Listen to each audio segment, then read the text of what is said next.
button that says xt theta n, it's going to know if you're in polar coordinates that you're going to want to use theta.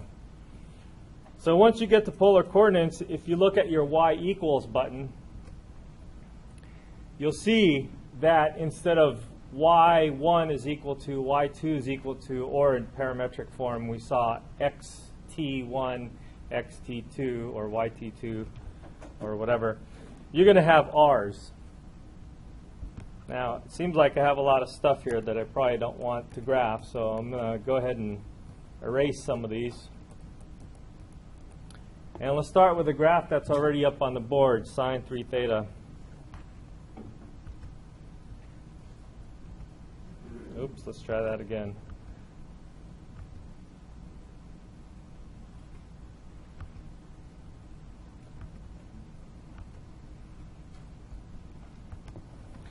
So this is our plot, and if you want to see it being traced out, you can make sure that the tracer here, the round circle here, is turned on.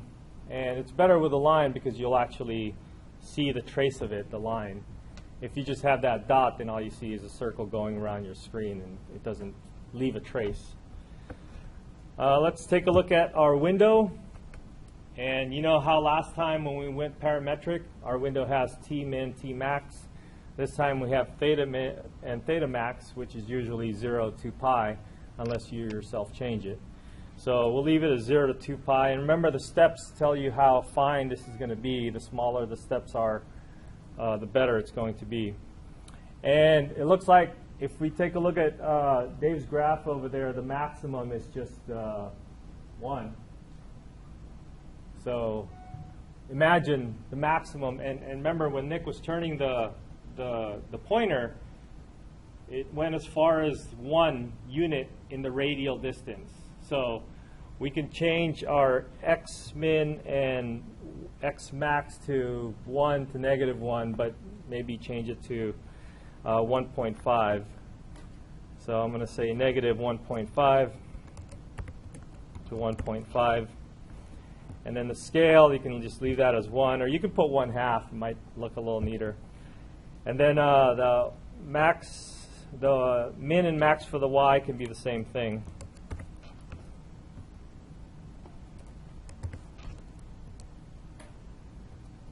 I'm going to change my scales to 0.5, I guess. Doesn't matter. All right.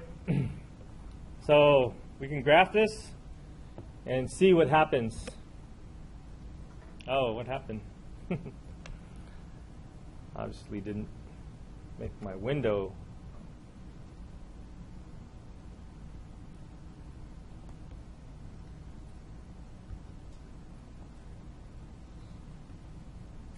Oh, I put 0.5, sorry.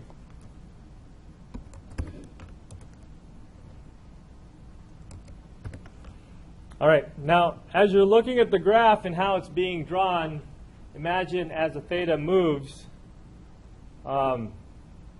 that pointer moving in the different directions of the angles.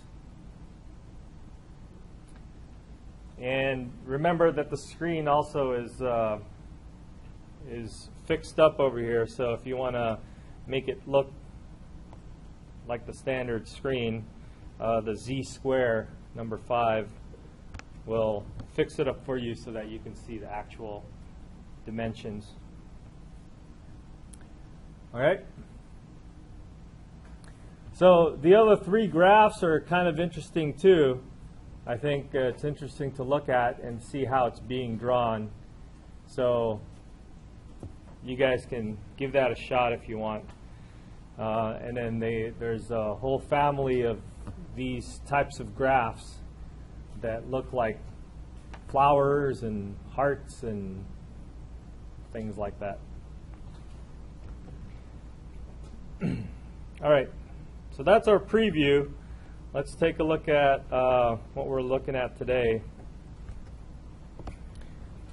So Cartesian coordinates and graphing polar coordinate equations. We're going to explore some families of polar coordinate graphs. and take a look at the relationship between polar and parametric. We're eventually going to be doing calculus on them. So the first step is to take a look at the slopes, like we did the slopes. And I think since we know the slopes of the derivatives in parametric equation, once we translate this from polar to parametric, then I think things will work out nicely. All right. So the first thing is to take a look at the relationship between them.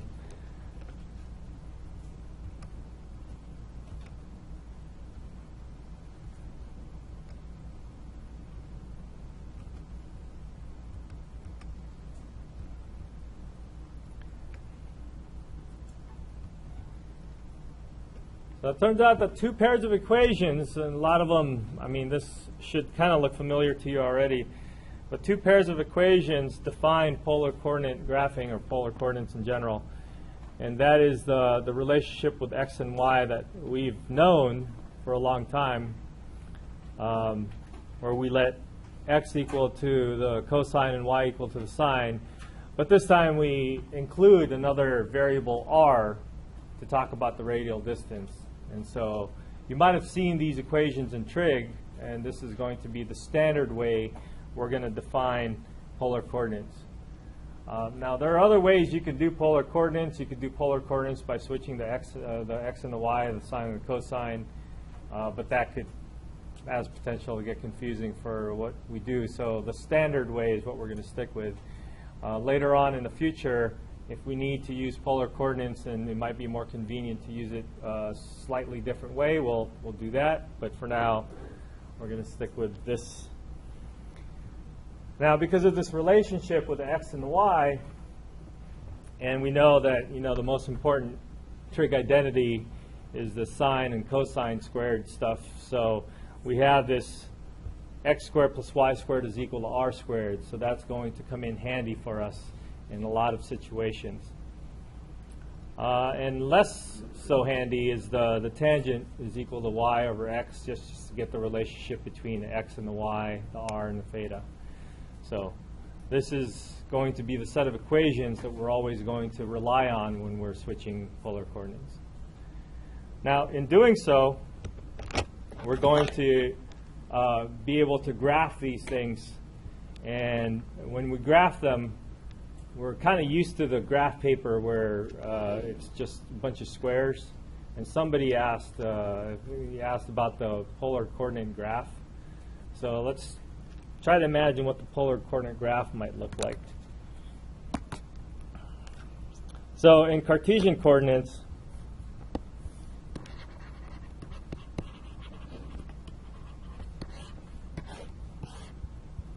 we have our axes x and y, and then when we draw our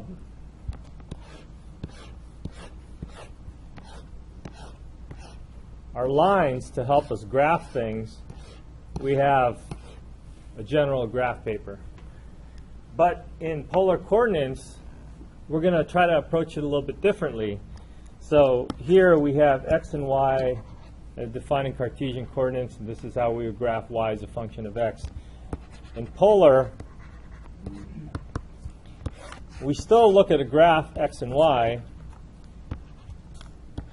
but we're trying to graph r and theta. And so the relationship between x and y and r and theta are given by those equations, but now if we take a look at the relationship between x and y and r and theta in a graph form, r is going to be a radial distance around. So a radial distance around would kind of give us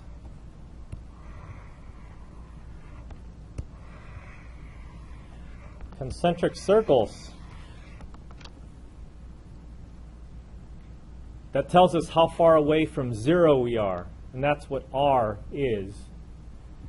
And the other variable is the angle. It tells us the angle from the positive x-axis. So our other lines that we're going to rely on are angles from the positive x-axis. So you may have seen a graph paper that looked like this, or something that looked like this, and this would be a good way to think about how to graph in polar coordinates. So if we were to try to graph, for example, one of those other ones, let's say, can't even see, oh, here it goes. The third one, 2 minus 3 sine theta.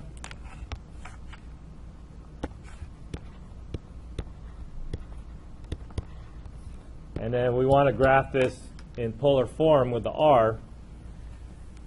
What we could do is we could plot points, right? That's how we learn how to graph things. And then your input value or your independent variable is theta, and then your output value or your dependent variable is r. And then just plug in some points like 0 and pi over 6, pi over 4, pi over 3, and pi over 2 for starters. And let's try to figure out what r is going to be equal to. So I'm going to need some help here with some calculator stuff. Like put in pi over 4, root 2 over 2. I need to figure out what 2 minus 3 times root 2 over 2 is, approximately.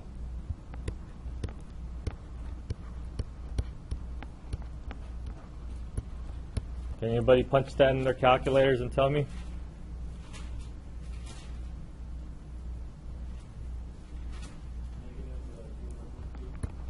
Negative 0, what is it?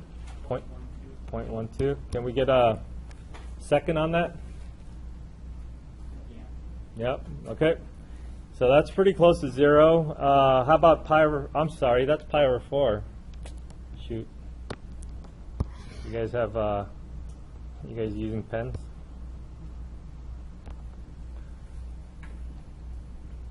Pi over 6. What's sine pi over 6?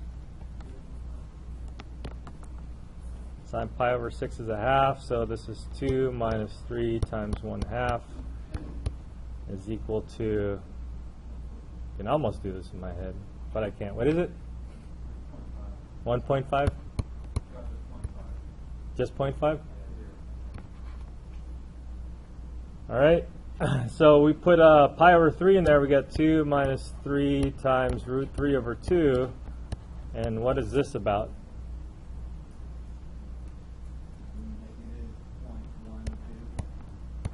Again?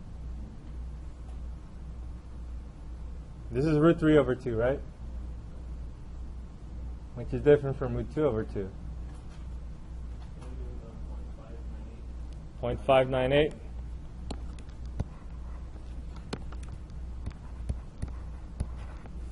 And then pi over 2, I think sine of pi over 2 is 1.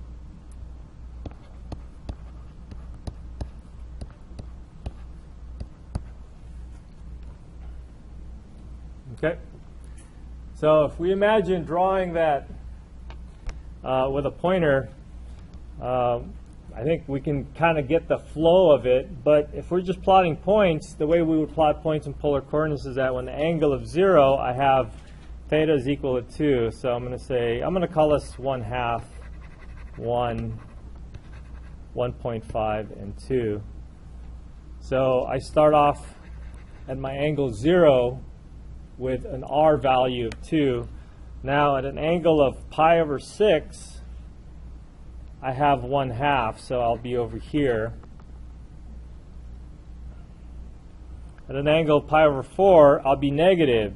So this is pi over 4 over here, and positive pi over 4 is pointing in this direction, but I want to go in a negative direction, so it'll be a little bit less than 0.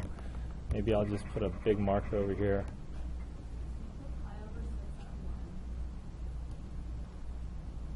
Oh, I should be at 1/2, huh? Am I good? All right.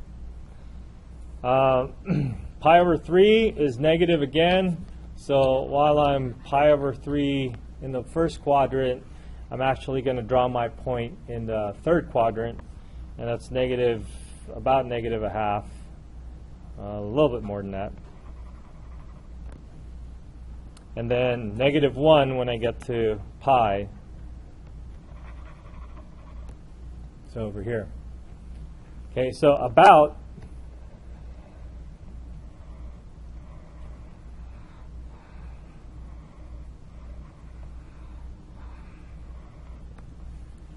it's going to approximately look like this if I'm trying to draw it out. Okay, anybody do it in their calculators yet? And you know how it might look like? So I think if I were to keep going with this in the calculator, I would loop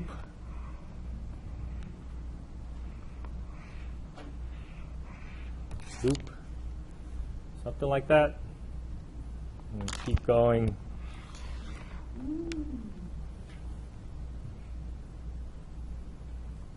I think that's how it'll turn out. So now I get to use my, now that you know how to use the graphing calculator, I'm not going to do the graphing calculator anymore. Why don't I just close this and then do my special program and just type in the function r is equal to 2 minus 3 sine theta.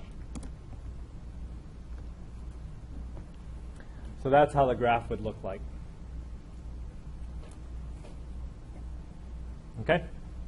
Any questions? Kind of looks like a heart with a hole in it. Or a peach.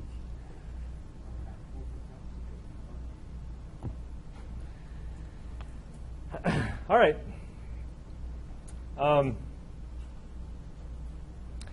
So that's generally how you graph things.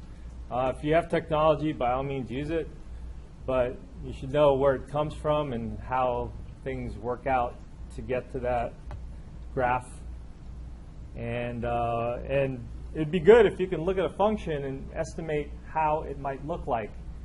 So the best thing to do with that is to draw a bunch of things that kind of look the same and maybe slightly different by changing a number, or changing from sine to cosine and cosine to sine. Okay, so let's take a look at a bunch of different graphs and see how they differ. Maybe in doing so, we can imagine the different families of these polar coordinate graphs. So let's start with a really super simple function, r is equal to 1. Now, without doing anything, imagine those guys over here, and would have been nice if we could have imagined a second set of people, but nobody wanted to come up and volunteer, so screw you. So imagine those people that were up here, and imagine doing this to r is equal to 1. What do you think is going to happen? Circle. Can you be more specific? Circle what? Radius 1.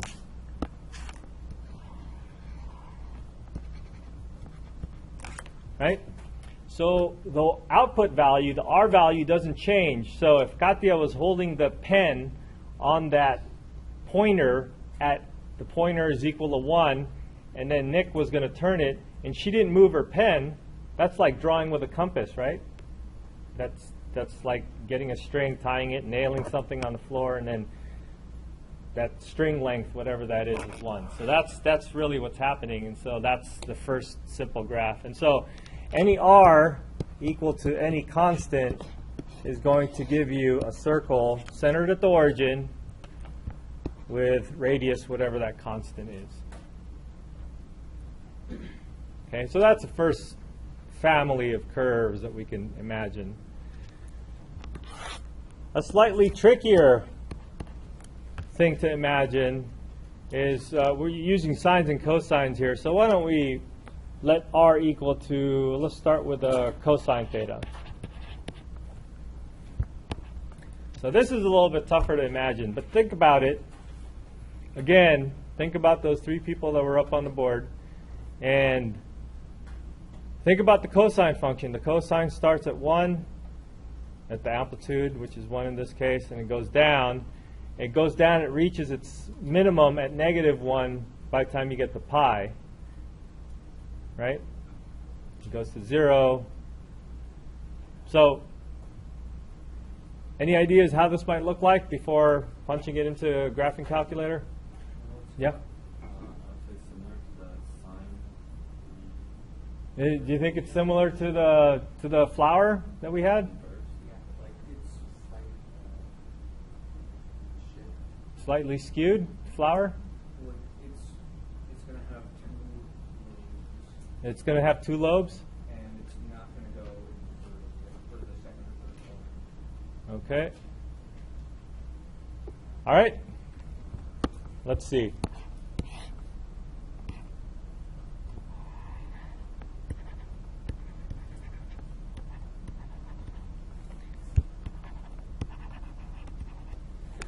So here's the graph of the cosine function. We've got some general angles that might be useful for us.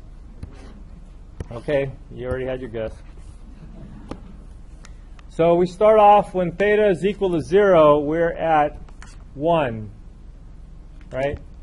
And when theta,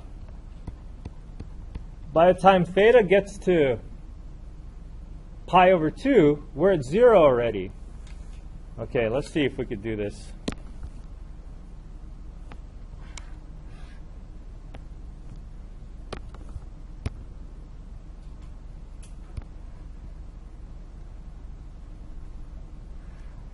By the time you get here, you're trying to draw things out.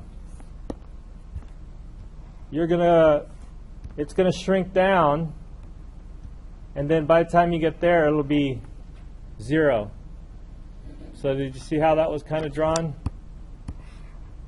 So it's 1, less, less, less, less, less, and then becomes 0. Now let's take some more guesses. What do you think is going to happen here? This is only pi over 2.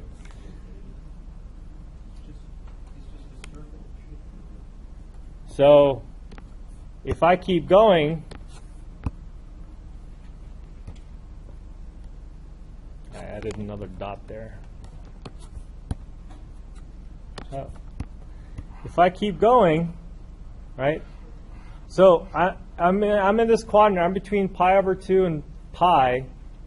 What values am I getting for my cosine? I'm getting negative values, so I need to draw my graph on the other side of this, right? And it looks like it's going to, by the time I get to pi, so pi, I'm down here, I've shot back to -1, but that's where it was earlier. You see that? Now, we got a circle so far. We're not quite done with the pi going all the way up to 2 pi business. So what happens if we continue along this route? Is it going to draw itself exactly, or is it going to draw it on this side?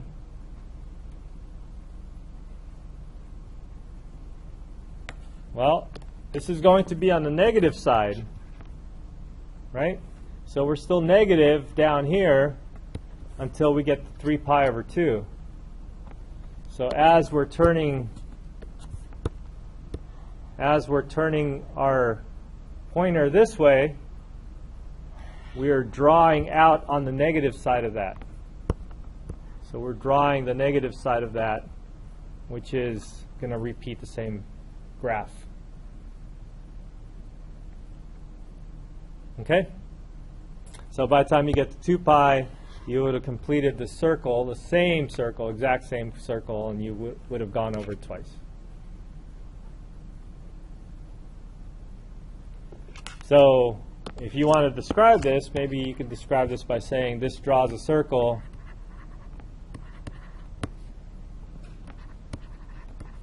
twice if you're going to go from 0 to 2 pi, and then once if you're going to go from 0 to pi.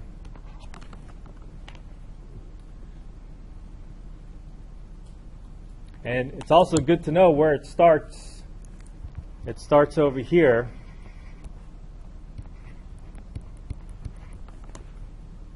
On outside of the circle. Okay? Which means if I go from 0 to pi over 2, instead of going all the way up to pi or 2 pi, then I would have drawn the top half of the circle. All right? So in your calculators, you can mess around with this, put it in your calculators, and change your window to go from 0 to pi, 0 to pi over 2, 0 to 2 pi, and watch it being traced out.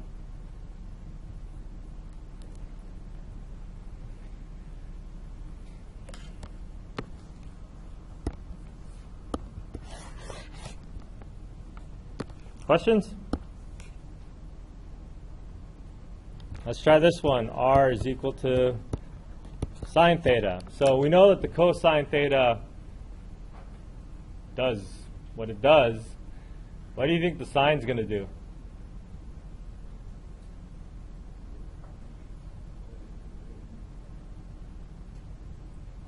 Okay, this is also helpful if you can draw the sine function and imagine what happens. Yeah? I was going to say that the diameter of the circle would be the y-axis. So it would go along the y-axis, Yeah. and it looks like it would start at 0 over here, and then it's going to go to 1, and then come back down, and then it looks like it'll repeat itself going in the negative direction if you go to 2 pi.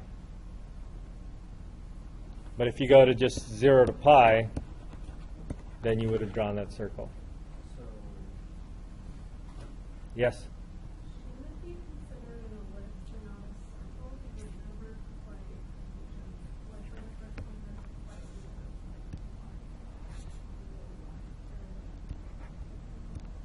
there's I think it should. It should reach 1 right at that very tip. And I think, in fact, it is going to be a circle.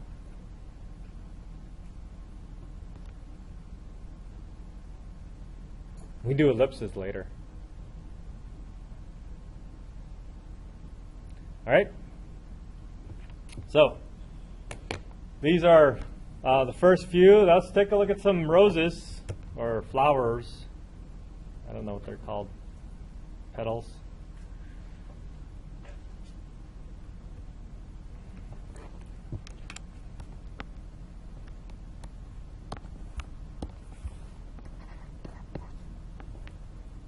We already saw that the sine of 3 theta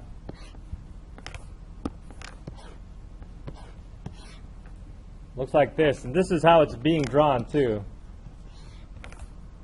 So it starts off here, theta is equal to 0, and then it goes down, and then negative. Right? It started to go negative over here because we're still pointing over here. Remember that, the arrow? And then it draws this loop, and then goes back over here. And what? Oh, it starts at 0. Let's try that again. Starts at 0.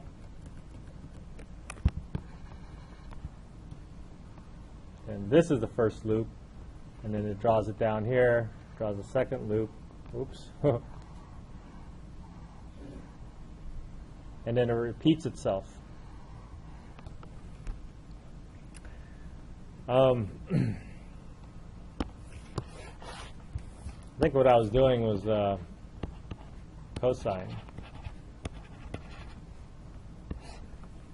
So what do you think the cosine is going to look like?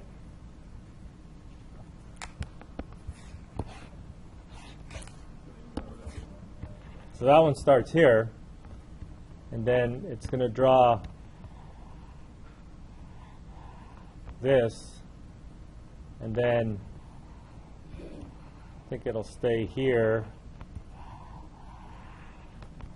and it'll draw that 3-leaf, but kind of shifted. we do a non-sinusoidal function, and then that same non-sinusoidal function multiplies that into sine theta.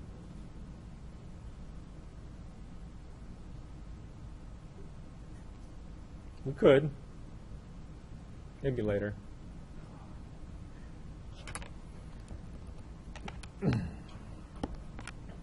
So it looks like the difference between sine and cosine looks like it just got shifted. But let's take a look at r is equal to sine 2 theta.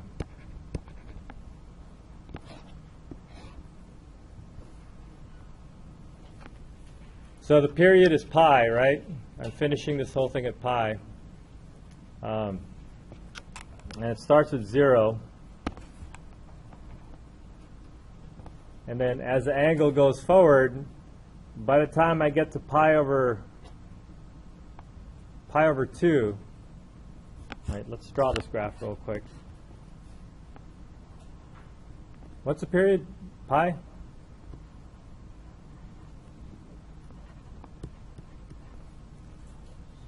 So by the time it gets to pi over 2, I'm at 0. So I start at 0, and by the time I get to pi over 2, I'm at 0. Right, so I have this one loop like this. And then now I'm on this side. Then I'm going to have a loop down here because it'll be negative. Maybe you guys can just do the rest. Right?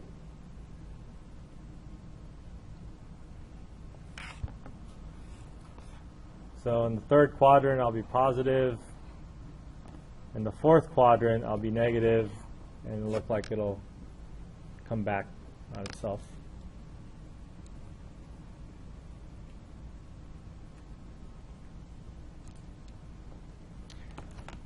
All right, let's just graph a whole bunch of them.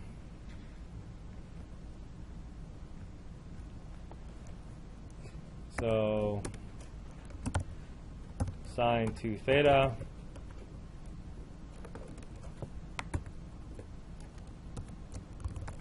cosine 2 theta. So it looks like the 2 thetas give us 4 leaf clovers.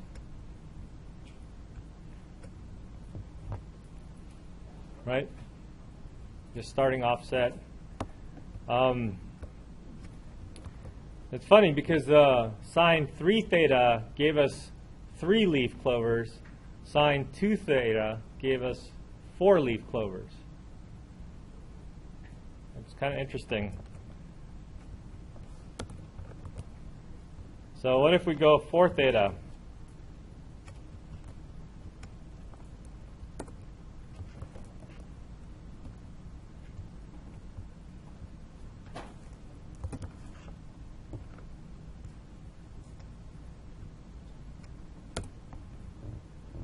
How many? What?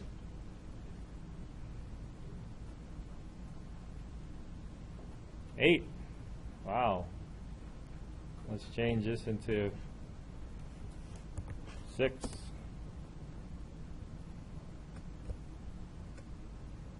that 12 there?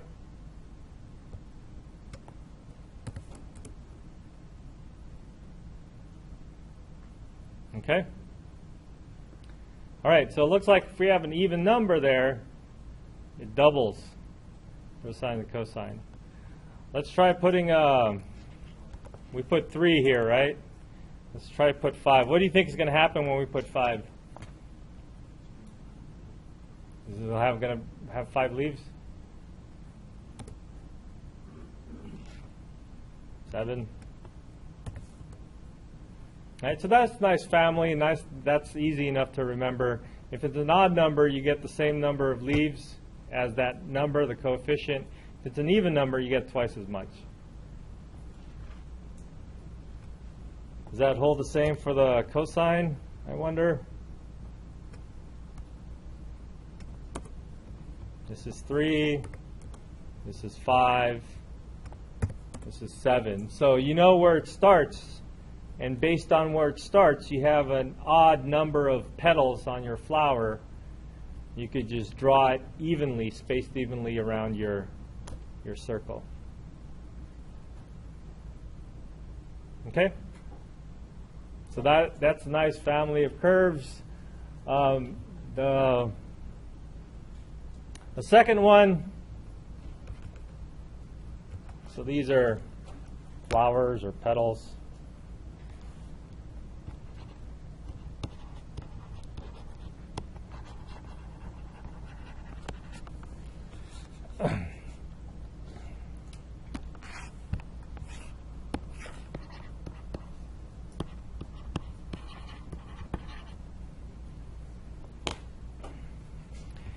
These ones are kind of interesting because the graph, if we were to draw the graph on a regular Cartesian axis, r and theta,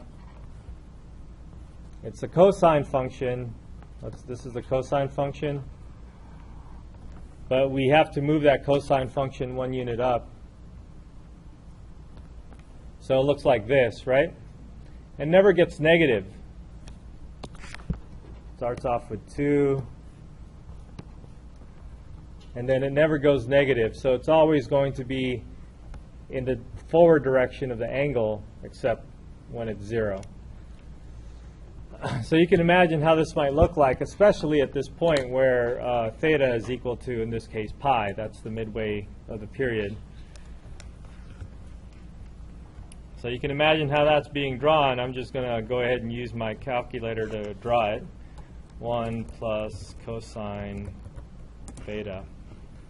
And so it looks like this.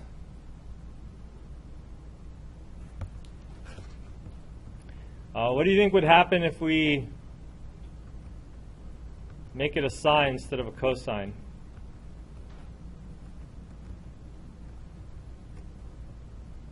Any guesses?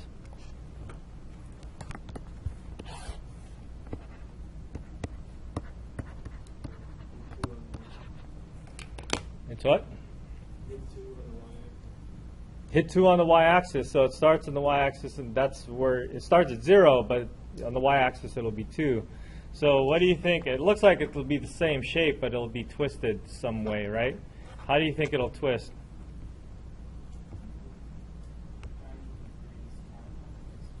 $90 degrees counterclockwise.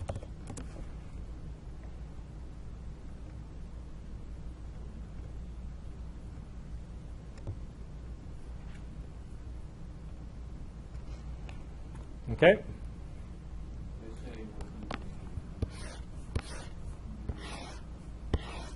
So what if I wanted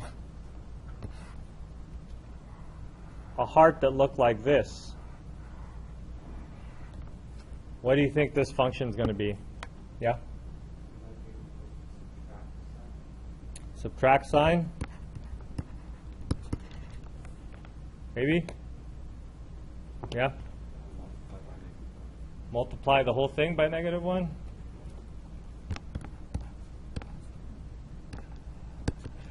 So one of these two would work. I'm assuming one of them wouldn't because they look kind of different. Let's try to graph them. So if I change this to a minus, oh, that worked.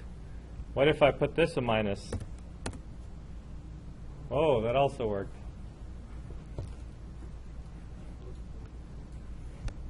Pretty cool, huh? So either of these would draw your cardioid. These are called cardioids.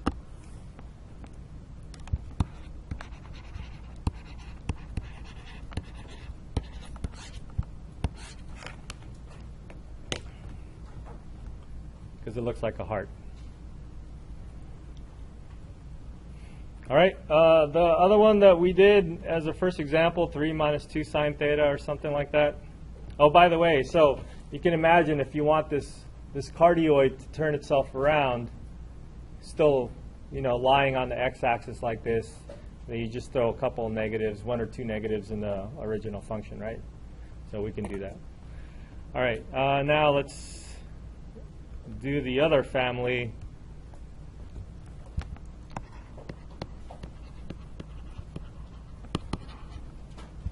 So for this one, we got this graph.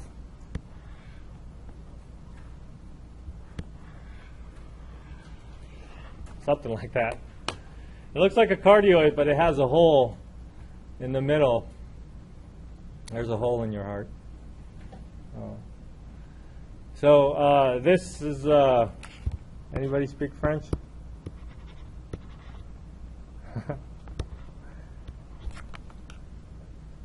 Know how to do that C? There's apparently a character in France that's like a C with a little tail on the bottom. It's a limaçon, if you speak French. And being that nobody speaks French here, you'll just have to believe me. All right. It's not a limacon. It's like Cañada College, right?